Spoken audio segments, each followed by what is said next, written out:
When most people think of an award-winning film premiering at South by Southwest or TIFF or any of the other big names, they probably think of big crews with an ARRI and some anamorphics or something equally high-end. But when the legendary indie filmmaker J. Duplass returned to directing after a 14-year break with the Baltimorons, his cinematographer Jon Bregel didn't pick any of those things. Coming from this culture that's like, oh, I need to shoot film, or I need to shoot on a Alexa 35, like Hawk anamorphics. This is my first feature. Like, what's everybody gonna think about me? Instead, he shot the entire feature on a camera you'll find for just over $5,000 on eBay. He threw the kit lens on it and then started shooting. The more that I got to know Jay, I had to get over my ego and be like, this is the perfect tool for the film. And considering the film won the audience choice at South by Southwest this year, and a lot of the reviews specifically praised the cinematography, it was obviously a good choice. So I gave Jonathan a call to find out why they made that decision, what it taught him about ego and authenticity, and why scrappy gear can sometimes lead to the most fulfilling kind of filmmaking.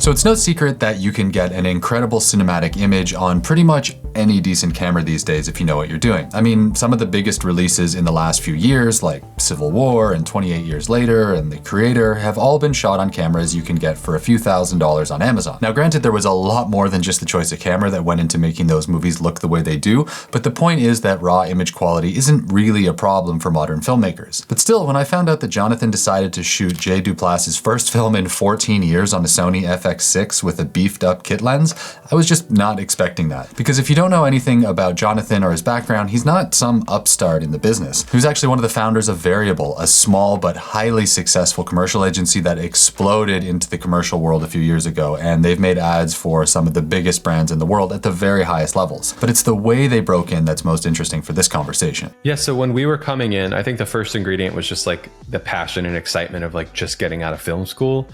And this was the 5D, the 7D sort of revolution that came out, where all of a sudden you could create a project that looked like that $1 million Super Bowl commercial for $100, you know, or maybe $1,000 if you had the right people involved. So all of a sudden there's these like smaller teams and smaller production companies, us being one of them, being able to compete with these giants that historically were shooting their ads on film, you know, millions of dollars, all these logistics, and we didn't have any of that stuff. And so we're in the same kind of ballpark in terms of like visually, like what you see online. You might see something that we did for $1,000 online up against something that someone did for $1 million. And visually you might say, these are very comparable. And so without anybody knowing that the people behind the projects we were making were like 21, 22 years old, didn't know anything about producing, you might actually, you know, put these people up to bid together. And that is largely what happened over the course of time. So we were kind of one of the first of these like young, hungry, small boutique production companies. And Jon is being modest there because Variable became extremely well-known very quickly, and it didn't take these guys long to be working all over the world on enormous multi-million-dollar campaigns. And I remember all this personally because when I was just getting set up as a doc DP almost 10 years ago, I was listening to Jonathan on podcasts talking about the crazy rise of this production company, and I just remember being blown away by the things they were doing. But the insane schedule and the loss of creative control all took a toll on him, and after a few years of constant jet setting and high pressure sets, Jonathan realized he had a problem. And I promise we're getting the gear very soon, but it's important to understand this part when it comes to why the Baltimorons was shot the way it was. I want to say it was probably the first year, honestly, it was when I started burning out.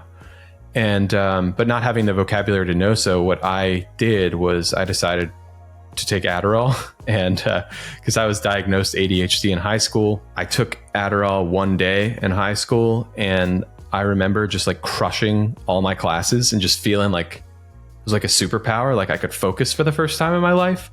But I also remember simultaneously like walking down the hallways and not talking to my friends. I decided I was never going to take Adderall ever again. And then flash forward, you know, I don't know, what is that, 10 years later, something like that, or 8 years later, there I am. But that was really what actually helped me get through just paralyzing days of just way too much work. But at the same time, I was ignoring the voice within me that was telling me like, Jon, you need to slow down. Like you need to realign here. Like you need to really get in touch with yourself. Now, eventually, Jonathan realized something was seriously wrong, and he took a step back from the industry to think about what he wanted. It's actually an incredible story, but we're not really here to talk about that today, so I'm going to save it for another video. But the short version is that he eventually found a life coach, of all things, who helped him realize that his work had gotten so far out of alignment with his actual values as a person that he'd lost sight of both himself and why he was even working in film in the first place. It was such a powerful experience that he even started his own practice of coaching a few years later, which he's still doing now if you want to check it out. It's called Nourish, and I'll link to it below. But the point here is that he knew he had to make some changes, and so he did. One of the big catalysts for me to stop working as a career commercial filmmaker was this opportunity that came up for me to be the cinematographer on a film called The Baltimorons, which was directed by like an indie filmmaking icon named Jay Duplass, who I've been a fan of his work and his company ethos for years. So when that came across the table, that directly intersected with what I was feeling in the commercial space of just like, I wasn't making anything that felt authentic. I was yearning for more independent expression. And these guys have been champions of this for the longest time. So in some ways, it felt like an affirmation to like be involved with these people, be on phone calls with Jay and talking very real about things that him and I very deeply care about, but also the obstacles and challenges that make it extremely difficult to make personal work. And so my whole journey into landing that film was on the basis of things that both Jay and I were dealing with on a really personal level. He's producing and acting in some pretty big stuff, but not directing. He hadn't directed a film in 14 years, and I hadn't really shot or directed anything in, 10 years that felt personal and like that I really deeply cared about. So it was a really meaningful like genesis to a creative collaboration. And so I was fortunate enough to get the job, and we shot the film. It was December of 2023. So it's quite some time ago, but this was like right at the period of time where I was like really questioning my commercial filmmaking career, and for a lot of reasons, which I can get into later. But filming this and understanding a bit about the business of filmmaking and the business of independent filmmaking and how points work and how different ways of structuring your film and how to profit and monetize and all these things that I've been like trying to learn for years, but just never really had the time. I was now in an experience with somebody that does this stuff for a living and seeing him do it with his team in real time.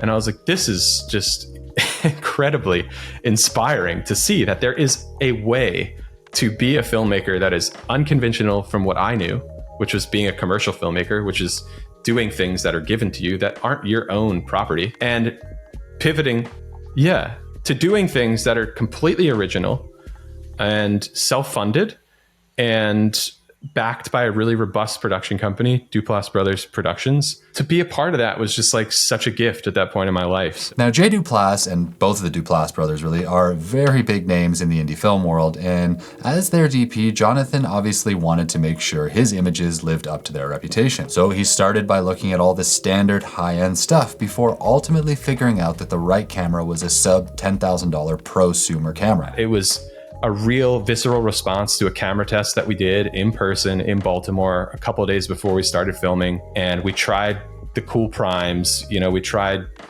the cool stuff. And when we put the zoom on the FX6 and did some screen tests on the street, just like, this is it. Like, this is 100% the film. And I also want to mention that was a really hard decision for me to make as my first feature film as a cinematographer. Like, before I even brought up the idea of kind of terrifying. It was because, we come from this culture that's like, oh, I need to shoot film for my film, or I need to shoot on a Alexa 35 with like Hawk anamorphics, or this is my first feature. Like, what's everybody going to think about me, But the more that I got to know Jay and his sensibilities, I had to get over my ego and be like, this is the perfect tool for the film. It just is. And that's totally okay. It's tough. It does come down to ego again. I had to do the same thing. I had to design camera packages for 4 teams, and we had the cooks and the ingenues, and it was the same thing. The one everyone likes is the ingenue's easy zoom, but that on a Burano was like a 35-pound camera. And then when we did these screen tests, the one the director picked over everything was like these $3,000 Laowas that no one had ever really heard of. And he's like, this is what I want. And they were the smallest and the lightest and a tenth of the price. And on the screen, it was the perfect tool for the job. It was an incredibly scrappy project. So we shot it on two FX6s. The main lens was a 28 to 135 G Master, which is like a servo zoom lens that you can buy for, I think, like $1,000. I think it's the kit lens. And it is. Like the high-end kit lens, right? Yeah. Yeah, and the reason it was so scrappy was because Jay hadn't made a film in 14 years, and he'd previously directed all of his films with his brother Mark. So there was a bit of like an identity thing there that he just wanted to basically make something, because he had all this bottled up energy that he just wanted to get out there, because his dream was to direct and write films. And so this was a big risk for him personally. So it needed to be completely independent. He'd done the studio thing before where he got millions of dollars from studios. And so he knew in his vision, and at the time that this was, which was like post-pandemic, 2 weeks after the strikes, we started shooting. The only way to do it was to basically self-finance it through his studio. So they cobbled together some money. I don't know what the end number is, but I can tell you it is as micro budget gets. But it was all on the basis of like, let's just make some art, let's get together, let's make some art, let's just pour everything into it. So there was definitely the opportunity to shoot on like whatever camera we wanted to shoot on. I remember originally David Bonnet, who's the producer, asked me about like, the Alexa, or which rental house has the Alexa, et cetera, et cetera. But, I'm the type of cinematographer that just like really does not like heavy cameras. Like I'm the type that like, if I'm weighed down physically, then that weighs me down emotionally, spiritually, in my ability to connect with other people. So I've always personally resonated with just lightweight cameras. And ever since the beginning of my filmmaking career, anybody that knows me would know I would rip everything off the camera and just want to have it just like in my hand, so I can just be immediate and like in the moment. And so when this opportunity came on the table, I went back and I watched Jay's early film, The Puffy Chair and Baghead, and they are not shot well at all. But what they do have is they have an incredible amount of heart, and they're incredibly scrappy. And he shot them on a DVX 100. And so when I went back and watched those movies, I hadn't watched them in years. I was like, this is exactly the type of filmmaking I want to make. Something that feels like raw in the moment. How do we create this sense of spontaneity and realness in a modern day filmmaking landscape? Because we don't want to shoot it with a DVX 100. We want to elevate it to some degree. So how do we elevate that in a way that is complementary to the film, still looks good, et cetera? So what we decided to do was basically create what we considered a modern day DVX 100, which was the FX6 with the 28 to 135. And that enabled us to be completely in the moment, to change frames up, to do whatever we wanted and shoot in low light. We shot the whole film at an f4. And a lot of times we were at a 12,800 ISO. It was, I can't think of any other tool for this particular job. And I think that our decision to land on that camera has a big deal to do with what makes this film special. I mean, I love that. The lens he's talking about used to be the kit lens that shipped with the Sony FS7 cameras back in the day. And even though it's a perfectly fine choice for a lot of stuff, you're not likely to see it on any lists of most cinematic glass. It's honestly more of an ENG lens than anything. So the fact that Jonathan was able to set aside the ego and the pressure of being a big time DP for just a minute and actually listen to what was best for the story is pretty amazing. And I guess it also kind of makes me think I might want to talk to a life coach too. But even though the gear was as stock standard as it gets, the film looks absolutely amazing. And I've even seen people online asking whether or not it was shot on film. So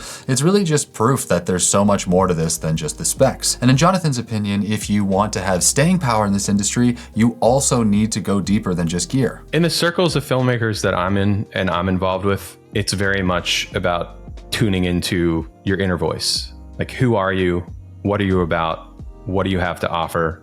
Why does this matter? Being involved with filmmakers that you can have those types of honest conversations, for me, like that is 100% everything. Like that's where things become very real and the work feels very important and it actually matters. And a lot of that has to do with like radical self-inquiry, being still, being silent, listening to that voice within. What is it actually saying? Is it telling me that I should actually film this project on the Cooke SP3s? Or is that just my ego telling me that I want to have really great frames? Because when I'm still in that moment, it's like, duh, you should shoot on this lens, this G Master 28-135. Like, that's exciting. Like, that's allows us to be in the moment. That's what this film is literally all about, is like in the moment. That's what I think is the future, is just this type of radical introspection or authenticity. And I think it's, I don't really know where else we could go from there, because with AI and reference image culture and so on and so forth, it's just everything's going to become like self-generated. We're already proving that we can do that and do that with AI. So what else would be next? I couldn't have said that better myself, because in the age of technical perfection, I really do think that if you don't have a strong voice to go with your pretty frames, you're just not going to get very far. Jonathan and I talked for like an hour and a half here, and there's so much more that we might even get to a second video at some point, but I think I'll end this one here, because the point I hope you'll take away from this is that there's so much more to building up a long career in film than just getting on to bigger and bigger projects. You don't make it when you're shooting with a certain kind of camera or working with a certain size budget. No, the people who make it are the ones who, like Jonathan, find a way to align themselves with the things they're creating and surrounding themselves with good people. That's how you get festival-winning films in an AI age, and